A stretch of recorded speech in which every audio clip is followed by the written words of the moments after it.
প্রধান উপদেষ্টার আমন্ত্রণে আমরা জাতিসংঘের সাধারণ হয়েছিলাম। সেখানে দায়িত্ব পালন করেছি। আমি মনে করি আমাদের সফল হয়েছে বিশ্বের কাছে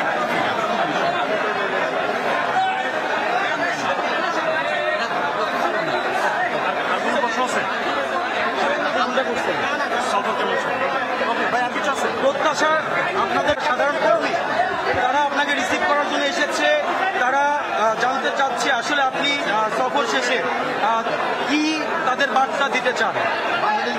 চাই যে আমাদেরকে এখন গণতন্ত্রে ফিরে যাওয়ার জন্য আগামী 26 ফেব্রুয়ারি মাসে যে নির্বাচন হবে সেই নির্বাচনে আমাদেরকে গণতন্ত্রে ফিরে যাওয়ার সমস্ত ব্যবস্থা করতে আমাদের নেতা যেন তারেক রহমান সাহেব যেভাবে আমাদের নির্দেশ দিয়েছে আমরা আমাদের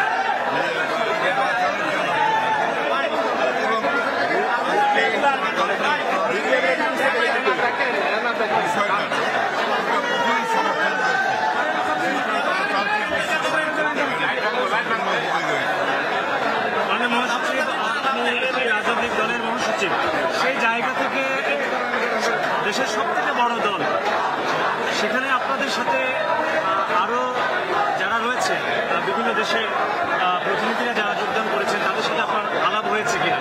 আমাদের সঙ্গে আলাপ হয়েছে, যারা গিয়েছিলেন তাদের সঙ্গে তো অবশ্যই আলাপ হবে, এটাই তো স্বাভাবিক, তাই না? আপনার এই সফর আপনারা যে প্রত্যাশা নিয়ে গেছেন সবচেয়ে বড় দলের আপনি মহাসচিব, আরও এখানে প্রতিনিধিরা গিয়েছিলেন, আপনার সেই প্রত্যাশা কি পূরণ হয়েছে কিনা, কতটা পূরণ হয়েছে? প্রথমবারের মতো